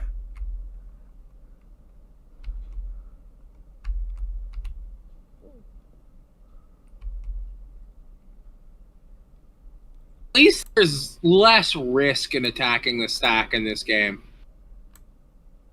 I understand that's why you have more cards with blocker, but there's less risk in me saying, well, I'm just going to spam out 1-cost cards and attacking your stack. That is what Summoning Sickness is for. Your turn.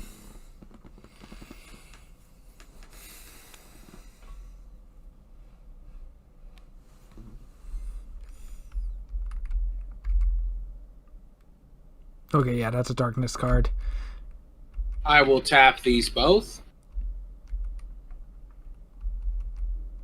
This actually taps, or lets me tap them. There we go. To play Lejeune White Knight. Now, all of my white cards cost 1 less. Your turn. Oh, there is another color technically in Digimon. It's like white or silver or whatever you want to call it. It's basically colorless. I'm going to have to now at this point.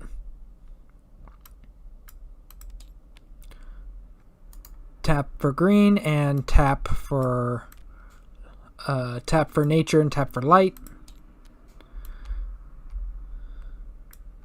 To play Deus Alunalam, Protection Spirit. It is put into the mana zone tapped. When this creature would be destroyed, I put it into my mana zone instead. Your turn.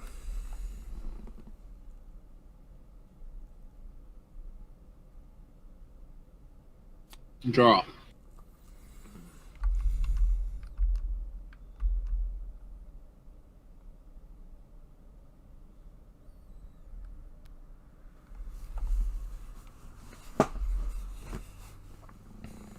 Play this tapped. No, I'll just play this mana.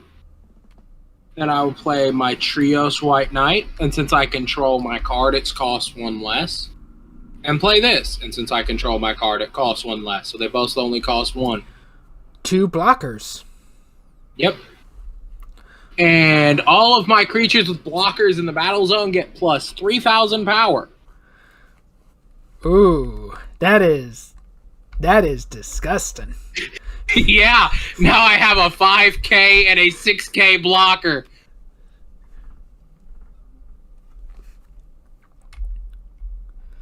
And I will... You can attack. Yes, and you do have 2 blockers, so it is pretty safe for you to do so. I understand that, but the odds of me triggering a sorcery that could screw everything up is surprisingly likely. That's only if it's a shield trigger.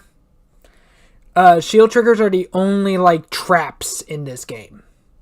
I will attack this one on the end, next to the deck. Okay, let's see what... Bear in mind, if we were playing Digimon, instead of picking what we'd attack, it is an ordered stack. Not a shield trigger. Nice. Your turn. But so in Digimon, it's an ordered stack, and you have to go through them in order, starting from the last card placed down to the first. Another one. I have a very small hand right now. Multicolored creatures, but I need 7 mana. Oh, you got a 7 mana card too?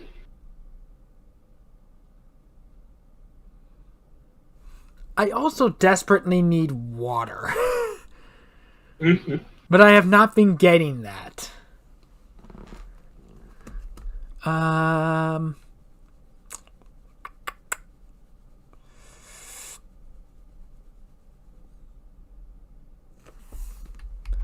Let's...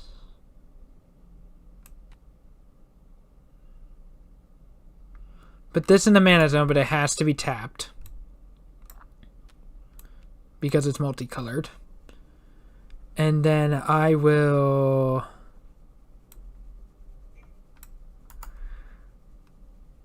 tap 2 for my Bloody Dragoon. So now I have a blocker. Yeah, there's the 4K blocker. Yeah, 4K blocker that self-destructs. Yeah, but the problem is I don't want to sacrifice something to get rid of it most of the time. It is your turn.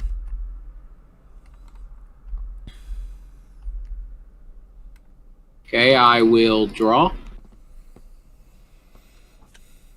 And you have to do upkeep. Yeah. Oh gosh. Yeah.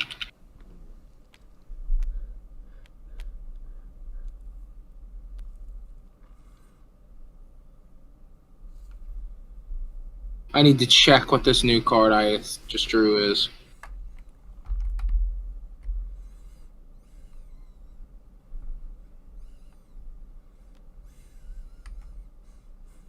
I'm going to play this as mana.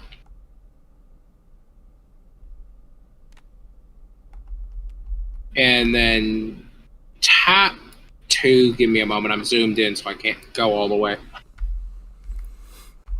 To play my Explorer. And since I control only white mana, it gains an effect that I have to read in a second.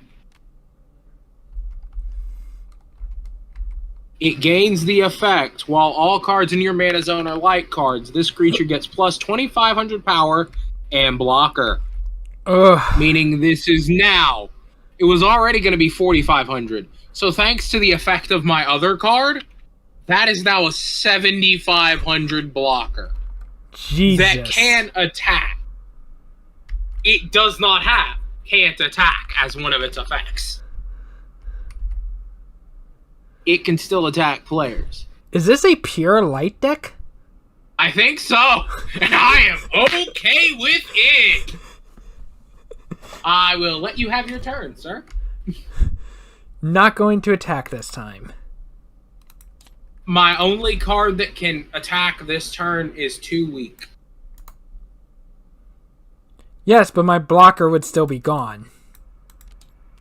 I don't want to lose the reduction of my mana cost. That is a fairly powerful effect. That is more important to me than getting rid of your blocker. Besides, next turn I can just attack with the 7,500.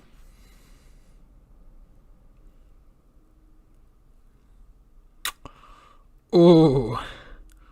Ooh, given enough time, I can be mean. Yeah, it just means I can't give you any time. But I need the time. So That's the problem. I am going to... I was hoping to get a blue or a water for this, but since I'm not getting it, it's going to be mana instead. Draw 2 cards. It's a weaker version of the Smart Mind I had last game.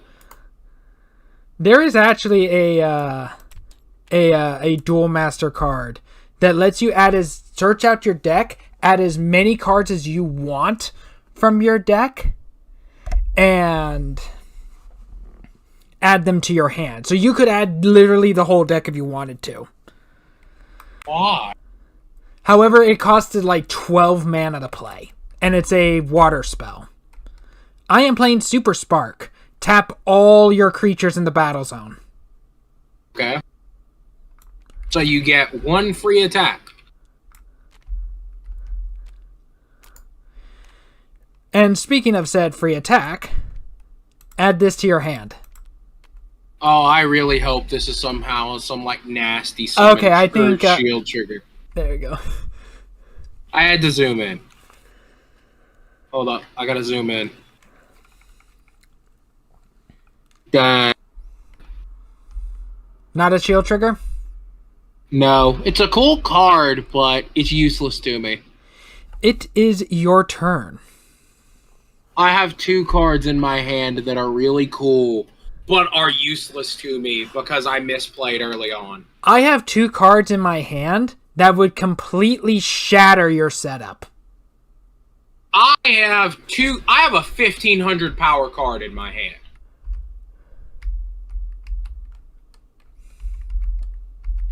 I'm not kidding.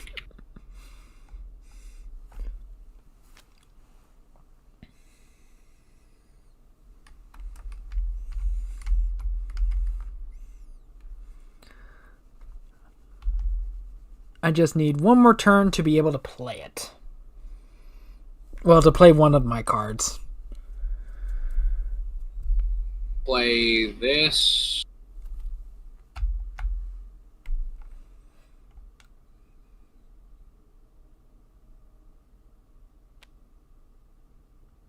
The thing.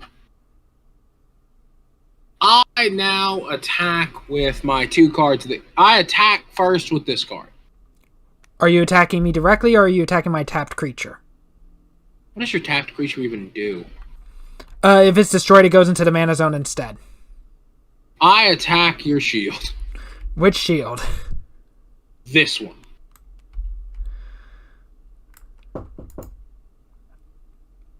Just one sec. Come in. My brother has been overhearing our game, since the walls are not exactly thick. It's not a shield trigger, by the way. Since the walls are not exactly thick, he has actually been overhearing the whole game, and he has been confused because of all the terminology. Well, it is now your turn.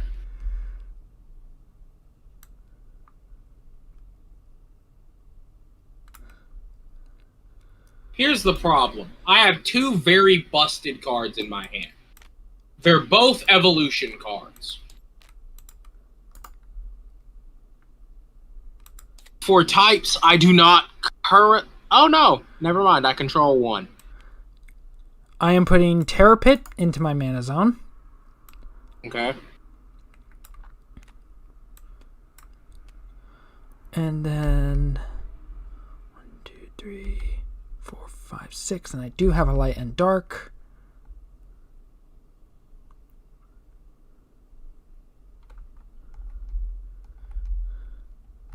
How strong does your creatures get? Tapped card is 7,500. 7,500, and then the others get like what? 3,000?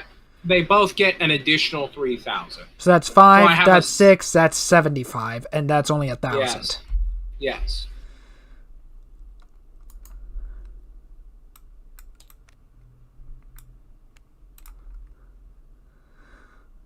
Time to put that to an end.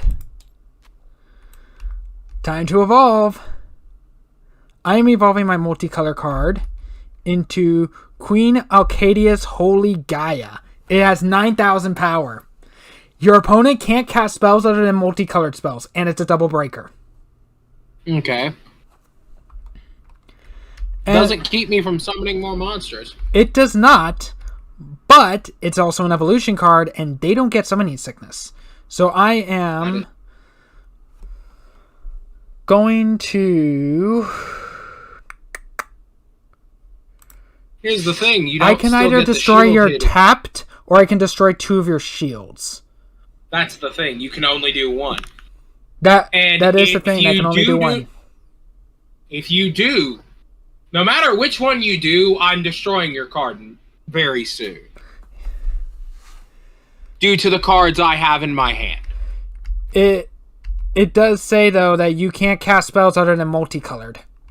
So if your deck is really an all-light deck, that means your whole deck is screwed. Here's the thing. I have an 8,000 blocker evolution card that can still attack in my hand. So, if you choose to attack me, which taps your card, I can immediately destroy your monster next turn. Now, am I bluffing or not is the better question.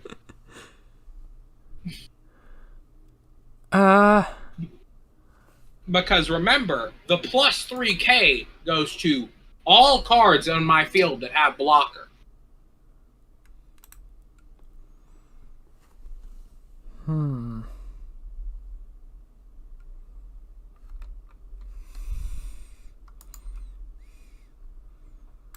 going to call the bluff, but I'm going to attack your tapped creature.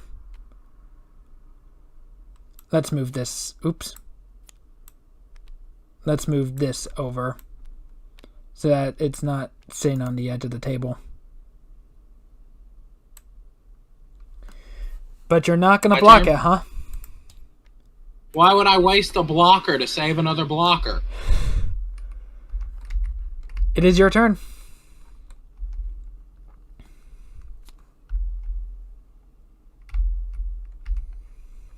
Hold up, I gotta check an effect in my hand. Okay. Sweet. I tap. First things first. I am going to use this as mana.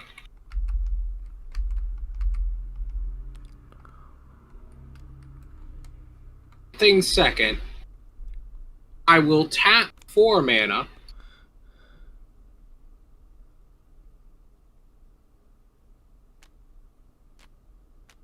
To play my White Knight Spirit, which is a 6,000 blocker before the 3k buff to all of my blockers. This creature can't attack players, so that means you can only attack my creatures. I know. But that's not the card I was talking about. I just need to get 1 more mana. Now it's your turn.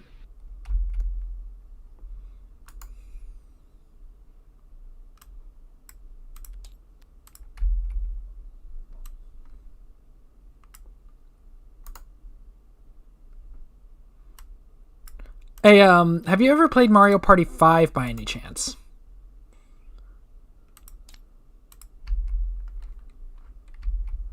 I've never played Mario Party.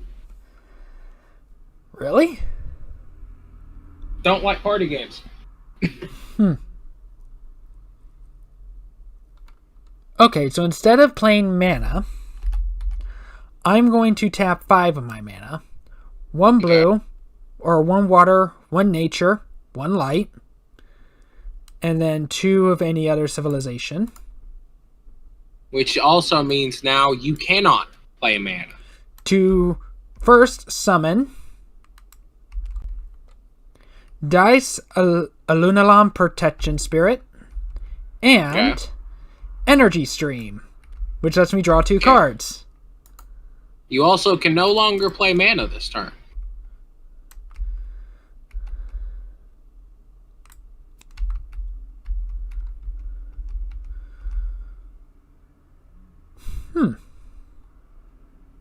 According to the turn order, you have to do things in order. So mana charge first, then summoning, which you did, so you can't play mana now.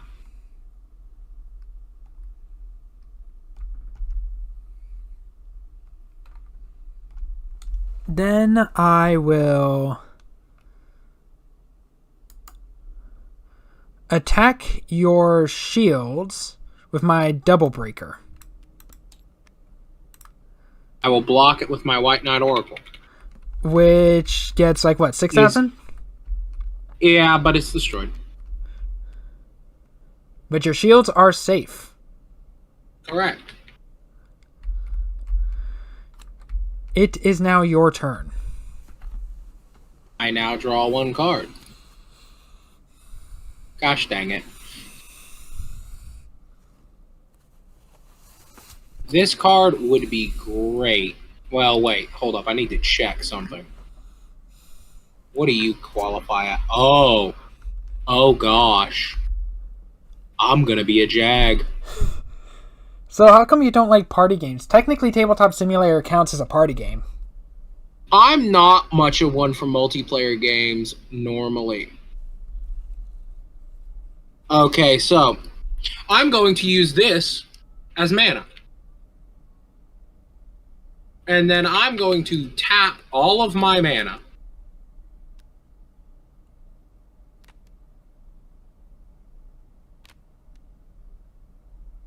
And I do want to clarify, me using the White Knight Spirit cards as mana was what I called the misplay earlier. To evolve into this, do you have any cards that are not light on the field?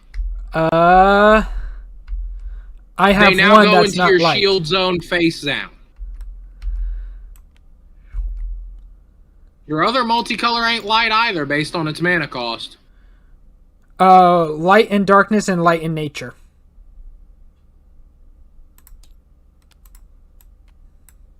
Okay. It says put all non-light creatures in their battle zone into the owner's shield face down. Which I did. Both of my other cards are light. Okay.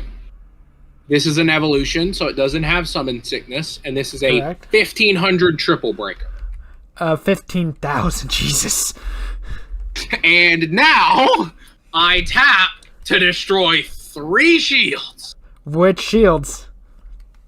I will destroy this one, and this one. This one, and you said this one? Yes. Okay, then I flip. will tap. Wait for your effects, obviously. Oh, we have 1 shield trigger. Okay. We have 2 shield triggers. Hot dang. Do I hear 3? And a blocker. Oh, except one of these shield triggers I do not want to activate, so I will activate another one. Terror Pit. Which does? Destroys one of your creatures. Okay. I do not want to deal with that 15,000 beat stick. Okay. I then attack the last card in your stack with my other card. Shield trigger? Maybe? No, it's the Bloody Dragoon that you sent. It is now your turn. Ooh, back is against the wall. Yeah, back is very much against let the me wall. bring that card back.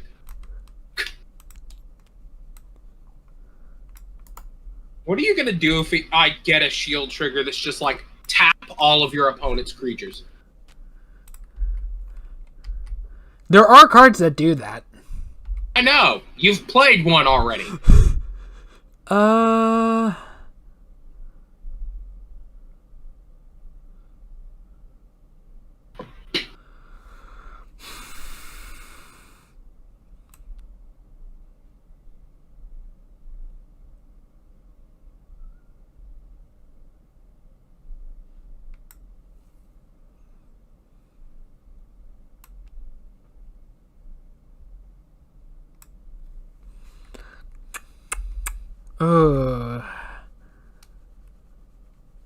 Let's put Blade Dragoon in the mana zone.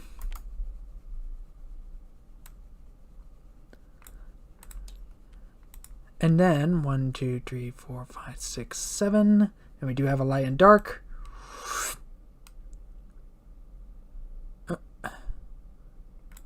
Okay, so not all of them is wanting to highlight. There we go. To evolve my other creature into King Alcadius Holy Gaia.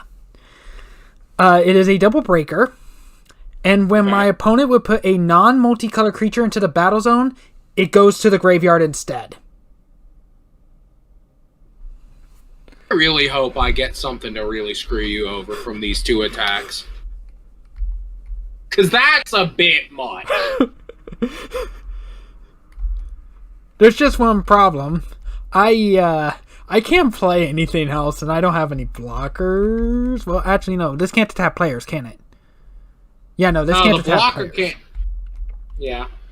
But if you trigger anything in my summon zone that could mess this up, you lose. But you've basically won already, since I'm not allowed to play the game. I did say lockdown. I am going to attack... which is like the most toxic kind of deck. I'm going to attack their tapped creature with that, because I really don't want it attacking me. And since that is also an evolution card, 2 of your shields are getting destroyed. This is exactly why I don't play a lot of modern Yu-Gi-Oh! Too many lockdown decks.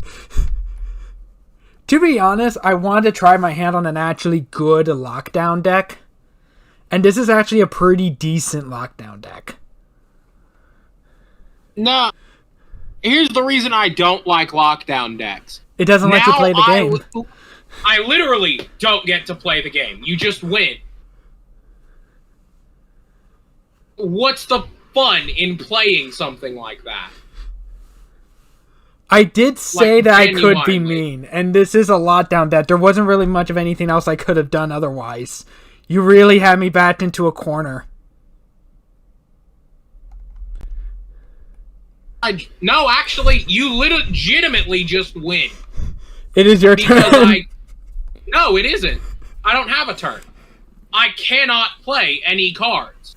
Is this deck really just pure light? It is a pure light deck, so I just physically do not get to play the game. Oh, damn. Yeah. And I happen to choose the card that just punishes those. I legitimately just do not get to play the game. It doesn't matter what I draw or how good it is, because even if I play an evolution, it just goes to the graveyard automatically.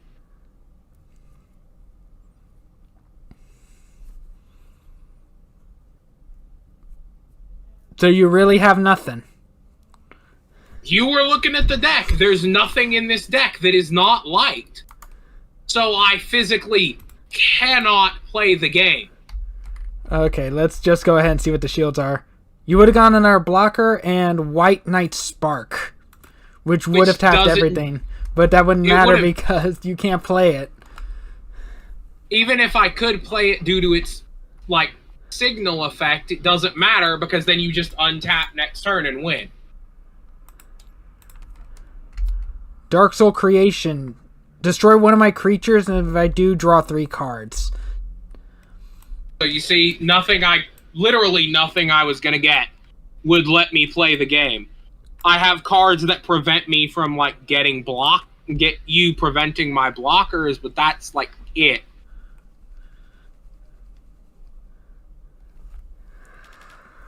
Ooh. So I will admit, that was mean in the end. That was very mean. Once again, why I don't play a lot.